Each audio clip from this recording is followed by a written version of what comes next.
No Brasil, a pena máxima é de 30 anos.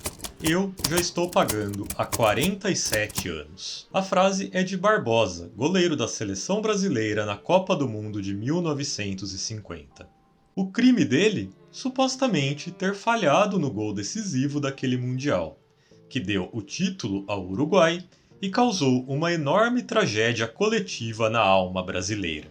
Se Barbosa falhou ou não no gol de Alcides Guidia, que decretou a virada uruguaia naquela tarde de 16 de julho de 1950, cabe à opinião pessoal de cada um. Mas a condenação que ele sofreu aos olhares na rua, aos cochichos, ao ostracismo e ao julgamento eterno vão muito além do futebol.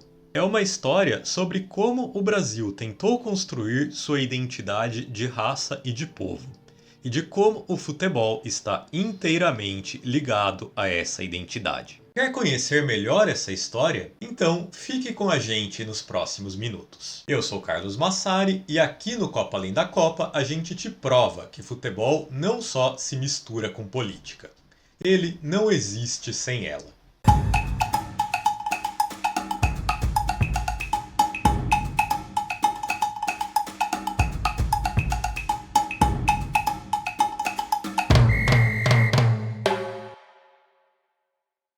Antes da gente começar, queria te lembrar que o Copa Além da Copa é um projeto que já está há muitos anos nas redes sociais. Estamos no X, o antigo Twitter, no Instagram, no TikTok, no Blue Sky. E agora estamos chegando também aqui no YouTube. Siga a gente em todas as nossas redes sociais. E aqui inscreva-se no nosso canal e ative as notificações. Assim você não perde nenhum novo conteúdo que a gente lançar. A Copa do Mundo de 1950 deveria ser a consagração do povo brasileiro. O Maracanã, então maior estádio do mundo, foi erguido em tempo recorde e era tratado como um monumento ao futebol. A seleção brasileira dava um show nos gramados. O clima de oba-oba era imenso e políticos, antes do jogo decisivo contra o Uruguai, já chamavam a seleção de campeã mundial. O desastre, porém, veio. O Brasil só precisava empatar o jogo decisivo contra o Uruguai. Saiu na frente, mas levou a virada com o gol decisivo de Guidia, marcado aos 34 do segundo tempo. O futebol é uma máquina de criar heróis e vilões. 3 jogadores foram apontados como os culpados pela derrota que moeu a alma do povo brasileiro: Barbosa, Bigode e Juvenal. Curiosamente, 3 negros em uma seleção majoritariamente branca. Estávamos em 1950 e ter negros na seleção brasileira era uma forma de assumir uma imagem perante o mundo. A imagem de que o Brasil era um país no qual o racismo não existia. Um país no qual todas as raças conviviam em harmonia. Um país mais forte devido à miscigenação. Era o mito da democracia racial, mas nem sempre foi assim. Nos primórdios, o futebol no Brasil era um esporte de brancos. Era praticado em clubes aos quais pouquíssimas pessoas tinham acesso. Jogadores negros eram raros. E mesmo quando eles tinham trânsito nos clubes da elite, precisavam disfarçar sua cor. Caso, por exemplo, de Arthur Friedenreich, o primeiro grande craque brasileiro, filho de pai alemão e mãe negra brasileira. Mas muito pouco é necessário para jogar futebol. Tudo pode ser trave, tudo pode ser bola. Longe dos campos oficiais, o futebol também florescia entre os negros, os pobres, todos os que não tinham acesso ao futebol das elites. Era questão de tempo para esses dois mundos se colidirem. Até 1918, a Federação Brasileira dos Esportes, órgão que regulava o futebol brasileiro nacionalmente, proibia a presença de negros nas competições oficiais. Friedenreich, é claro, era uma exceção. Ele era lido como mestiço e tinha sobrenome alemão. Friedenreich, em 1919, marcou o gol do primeiro grande título da seleção brasileira, o Campeonato Sul-Americano, atual Copa América. O presidente Epitácio Pessoa, logo em seguida, teria proibido negros na seleção brasileira, o que levaria ao afastamento do próprio Friedenreich. Barbosa marcou época como goleiro do Vasco da Gama, equipe que defendeu por 14 anos. E o Vasco da Gama é parte fundamental dessa história. Campeão carioca em 1923, com uma equipe formada por vários jogadores negros e das camadas mais pobres da população, o Vasco causou uma revolução no futebol. Rivais criaram uma liga paralela e convidaram o Vasco a disputá-la, desde que excluísse os atletas negros de seu elenco. Daí veio a chamada Resposta Histórica, o ofício enviado pela diretoria do Vasco à nova liga recusando o convite. Nessa época, o futebol era amador. O amadorismo, na verdade, era uma forma de excluir as pessoas mais pobres e com trabalhos pesados do esporte. Quem é rico e de boa família tem muito mais tempo livre para se dedicar a algo como o futebol. O Vasco da Gama, ao ser campeão com sua equipe formada por pessoas de camadas mais humildes da população, acelera o processo do profissionalismo no futebol do Brasil. No início da década de 1930, o profissionalismo já estava a todo vapor, e o profissionalismo foi fundamental para os negros ganharem seu espaço no futebol. Clubes que queriam ganhar escalariam os melhores atletas, mesmo que eles fossem negros. Era uma mudança significativa, mas que não seria suficiente se uma própria mudança na narrativa da dinâmica de raça no Brasil não estivesse em andamento. Não podemos nos esquecer, a população negra brasileira chegou aqui escravizada, trazida à força da África. Após uma abolição fajuta, passou, em grande parte, a ser relegada às favelas, lutando por subempregos. Essa não é uma história feliz. Mas, a partir da década de 1930, surge um novo ideal de Brasil. É a tentativa de vender a ideia de um país forte e único devido à chamada mestiçagem. É o mito da democracia racial. Intelectual e deputado pernambucano Gilberto Freire é o principal teórico da democracia racial no Brasil. Ele descreve um convívio harmônico entre brancos, negros e indígenas, o que resultaria em um país movido por essa característica única. Mas a teoria da democracia racial ignora as grandes desigualdades sociais e o histórico de violência e opressão ao qual os negros foram submetidos. Havia tentativa de pintar positivamente até o período da escravidão. Por exemplo, num artigo de 1928 do jornal O Clarim da Alvorada, lê-se: enquanto o negro norte-americano desbotoa o peito e se atira contra o branco numa luta exterminante, bárbara e sanguinária, arrastado pelo ódio mortal, o negro brasileiro estende suas mãos com fraternidade aos irmãos brancos e fortalecem o cunho de amizade que os ligam. Apesar de tudo, não nutrimos ódio contra quem, em tempos longínquos, dominou pelo poderio e venceu pela chibata.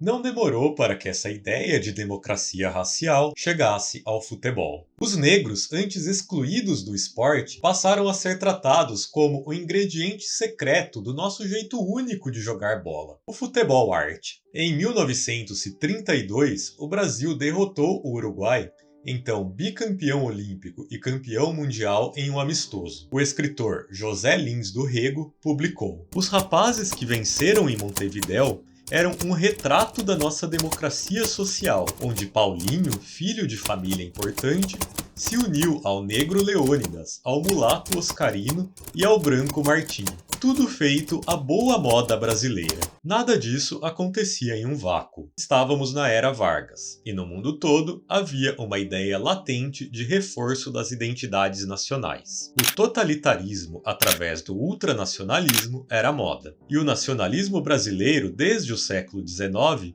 tinha na chamada mestiçagem a sua grande faceta. É só lembrarmos de Iracema, clássico de José de Alencar. A ópera O Guarani, composta em 1870 por Carlos Gomes, baseada também em um romance de José de Alencar, foi escolhida para ser o tema de abertura da Voz do Brasil, programa de rádio criado por Vargas em 1935.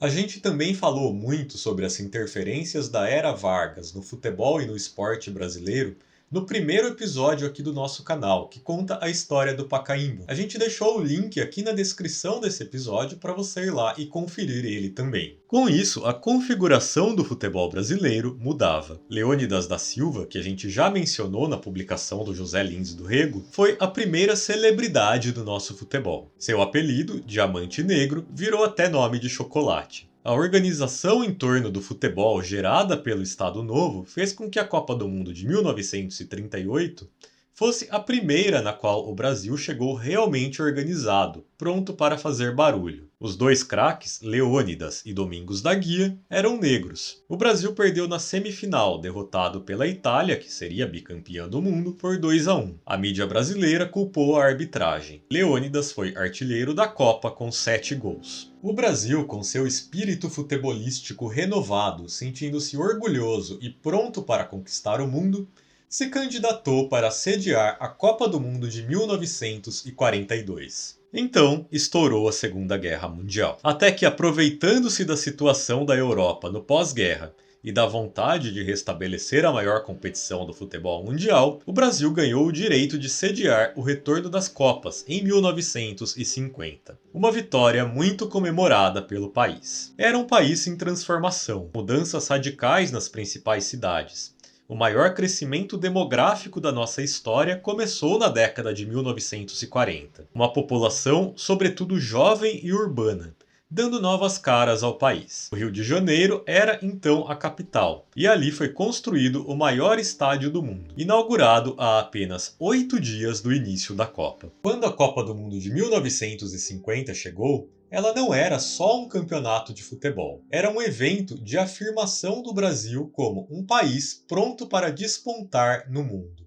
E era um evento que, através da paixão pelo futebol, confirmaria um projeto de país. O Brasil mestiço, que se destacava pela união entre as raças. E o início da Copa do Mundo foi avassalador. O Brasil dava a impressão de que não tinha como ser derrotado naquele Mundial. Na primeira fase, 4-0 contra o México, um empate em 2-2 com a Suíça e uma vitória por 2-0 contra a Iugoslávia. Mas no quadrangular final, a coisa esquentou. A seleção engrenou de vez. Atropelou a Suécia por 7-1 e a Espanha por 6-1. Só precisava empatar com o Uruguai para levantar o troféu. O clima era de já ganhou. Mário Filho escreveu que as pessoas não foram ao Maracanã para assistir um jogo de futebol. Foram para participar de um carnaval. Autoridades faziam visitas constantes à concentração, não deixando os jogadores em paz. Barbosa disse que os jogadores não conseguiam almoçar porque não paravam de entrar políticos na concentração. O prefeito do Distrito Federal, Mendes de Moraes, discursou como se o jogo fosse mera formalidade. Vós, brasileiros, a quem eu considero os vencedores do campeonato mundial. Vós, brasileiros, que há menos de poucas horas sereis aclamados campeões por milhares de compatriotas. Vós que não possuís rivais em todo o hemisfério. Vós que superais qualquer outro competidor. Vós que eu já saúdo como vencedores. Em campo, é claro, o Brasil era favorito. Todos reconheciam isso, até os uruguaios, que diziam entrar em campo para evitar uma goleada. E o Brasil seria campeão se nenhuma bola entrasse no gol defendido por Barbosa.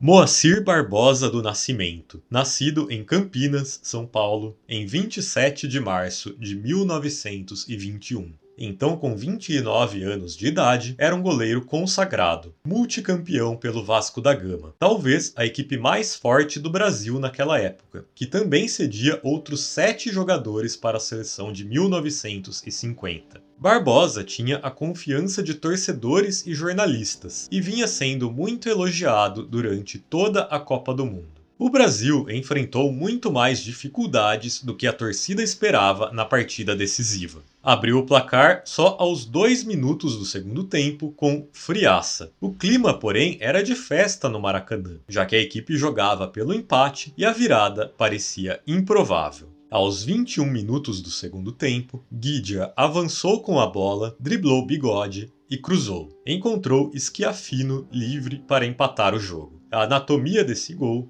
seria decisiva para o que aconteceria alguns minutos depois. Depois do gol, o Uruguai cresceu e o Brasil sentiu o baque. Enfim, havia tensão no Maracanã. O tempo passava e aos 34 minutos a cena se repetiu. Guidia avançou pela direita e driblou o Bigode. Dessa vez, Barbosa, imaginando um novo cruzamento, deu um passo para o meio do gol, tentando se antecipar. Guidia viu e chutou no canto. A tragédia estava estabelecida. O Maracanã, lotado, se calou, mas uma imensa tristeza abateu todo o país. O Maracanaço, como a derrota do Brasil para o Uruguai por 2-1 naquele domingo de julho ficou conhecido, foi construído não só dentro de campo, mas pouco a pouco a cada dia seguinte, com a narrativa oral do que aconteceu. Era uma época com poucas imagens, e era através da oralidade que os mitos e as memórias se estabeleciam. Quem perdeu naquele dia não foi só a seleção brasileira. Foi um projeto de país. Foi a ideia de que brancos, negros e indígenas juntos construiriam um país mais forte através da mestiçagem. Foi a ideia de que o Brasil feito pela união dos povos era insuperável. Nelson Rodrigues escreveu: houve mais do que o revés de 11 sujeitos. Houve o fracasso do homem brasileiro. Para o cronista, foi ali que surgiu o complexo de vira-latas, termo famoso cunhado por ele que reflete a inferioridade que o brasileiro sente que tem em relação ao resto do mundo. Assim, o Brasil precisava mudar de rumo. O projeto nacional da era Vargas havia falhado. Era necessário encontrar um novo caminho. Apontar os negros como culpados era uma solução fácil. Assim, sobrou para Barbosa, Juvenal e Bigode. Aos poucos, a oralidade foi criando uma narrativa que apontava a culpa, sobretudo, para o goleiro. Quando se aposentou em 1962, defendendo o pequeno Campo Grande, Barbosa, já com 41 anos de idade, recebeu notas elogiosas dos principais jornais, que destacavam a qualidade de sua carreira. Era o culpado por 1950, mas ainda era um grande goleiro. Quanto mais afastado de sua carreira, porém, menos foi lembrado por suas defesas ou por seus anos gloriosos no Vasco. Mais foi lembrado apenas pelo gol de Guidia, como o grande culpado pelo fracasso do Brasil. Barbosa contava que uma vez, em uma loja, uma mulher apontou para ele e disse ao seu filho criança: "Esse é o homem que fez o Brasil chorar." Antes da Copa do Mundo de 1958, a seleção brasileira, agora tentando agir de uma forma mais técnica e científica, contratou um psicólogo, entre outros profissionais,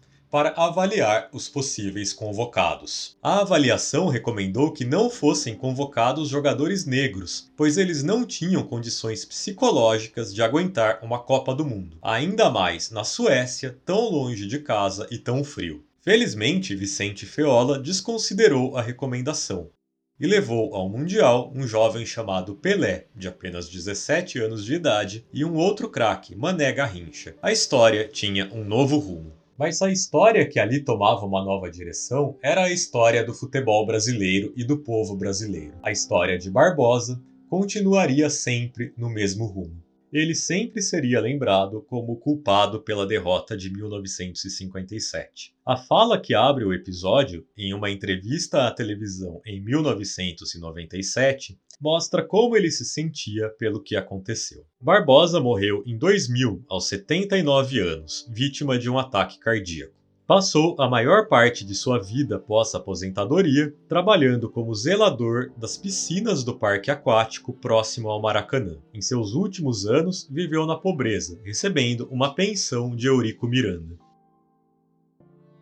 Muito do que trouxemos nesse episódio tem como fonte o livro A Glória e a Tragédia de Barbosa, de Sérgio Monteiro Souto, lançado pela editora Apris. E nós vamos sortear um exemplar desse livro entre os nossos assinantes. Se você quer concorrer, acesse apoia.se/Copa Além da Copa e assine o Copa Além da Copa com R$30 ou mais por mês. Assim, além de concorrer a esse sorteio, você colabora com o nosso trabalho. O sorteio acontece agora no final de abril de 2025. E assim terminamos mais um episódio de Copa Além da Copa no YouTube.